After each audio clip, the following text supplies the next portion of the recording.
나의 부동산의 가치를 더하자. 부동산 가치 TV 부가티.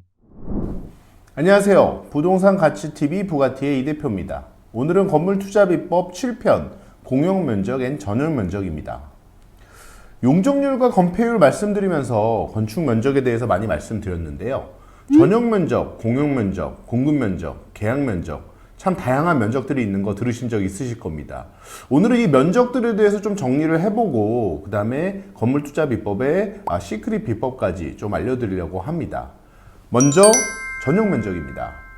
전용 면적 하면 내부를 내가 독자적으로 사용하는 면적이라고 생각하시면 되는데요. 복도 계단과 같이 다른 사람들과 같이 사용하는 공간이 아니라 이와 같이 임차한 사람이 독자적으로 사용할 수 있는 공간이라고 생각하시면 될 것 같습니다. 따라서 이 화장실이 복도에 붙어 있는 경우에는 공용 면적으로 들어가고요. 전용 면적인 내 공간에 붙어 있는 경우에는 전용 면적으로 본다라고 보시면 될 것 같습니다. 중요한 것은 여기서 발코니인데요. 사실 발코니는 전용 면적에서 제외를 합니다.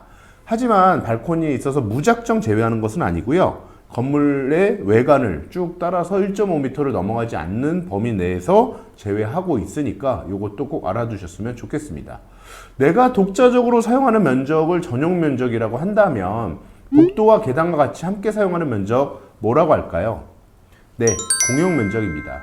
공용 면적은 전용하고 구분해서 함께 사용하는 면적이라고 보시면 될 것 같고요. 주거 공용이냐 기타 공용이냐 이렇게 세분화하는 내용을 사실 이것까지 말씀드려야 하면 너무 헷갈리는 거 아닌가라는 생각했는데 사실 이게 아파트나 이런 분양계약서에 보시면 요거 면적까지 나와 있다 보니까 주거 공용이나 기타 공용에 대한 부분까지 조금 짚어보도록 하겠습니다. 말씀드렸듯이 아파트 단지에서 쓰는 면적이라고 말씀드렸고요. 주거 공용은 출입문, 그 다음에 현관, 계단, 복도, 엘리베이터와 같이 주거시설에 직접적으로 붙어있는 공용 공간이라고 보시면 될 것 같습니다. 내 주거를 가기 위해서 무조건 거쳐야 하는 공간이라고 생각하시면 이해하기 편하시고요. 기타 공용은 관리사무소, 지하층, 노인정, 유치원, 커뮤니티 시설. 커뮤니티 시설을 단지에서 집으로 가시는데 무조건 거쳐야 되는 경우는 없죠. 그렇게 보시는 게 이해하기 편하십니다. 그러면 이 기타 공용 공간을 왜 이렇게 나눠 놨을까요? 사실 그거에 대해서는 공급 면적하고 계약 면적이라는 용어 때문에 우리가 이것을 나눠 놓은 것이라고 보시면 될 것 같고요. 공급 면적이라고 하면 아까 말씀드린 전용의 주거 공용을 합친, 즉 주거로 들어가는데 직접적으로 사용되는 공용 면적만을 합친 것을 말씀드리고요.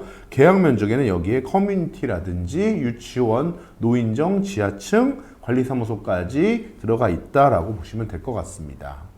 그렇다면 이 계약 면적을 왜 알고 계셔야 하냐라고 하면 사실 분양계약서나 이런 데 보시면 계약 면적과 전용 면적이 다 구분되어서 나눠져 있기 때문에 그것을 말씀드렸고요. 여기서 한 가지 건물 투자의 시크릿 비법 하나 말씀드리면요. 발코니입니다.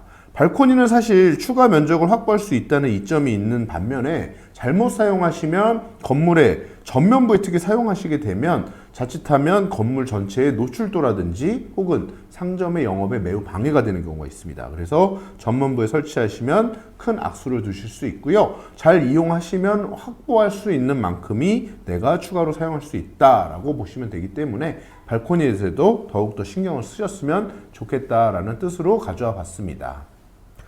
요거 여러분들 많이 보셨을 텐데 바로 분양계약서입니다. 여기서 하나 이제 마지막으로 정리를 해드리고 싶은 것은 요 분양 면적과 계약 전용 면적인데요. 저희가 이 비율을 가지고 전용률이라고 합니다. 101호를 예를 들면 38.11분의 74.88 해서 약 50점 몇 프로가 전용률이라고 보시면 됩니다.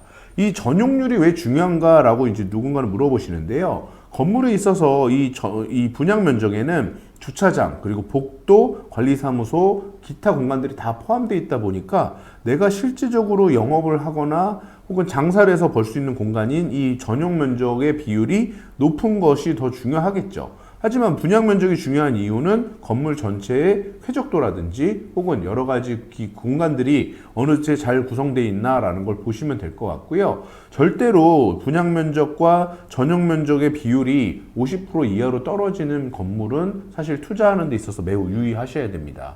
그래서 전용률도 상당히 보셔야 되고 가장 중요한 것은 계약 면적에 맞는 분양 면적에 따라 금액을 치르시지만 내가 그 실질적으로 임대차를 하거나 혹은 영업할 수 있는 공간인 전용 면적에 대해서도 꼭 눈여겨보셔야 된다라는 거 가져왔습니다.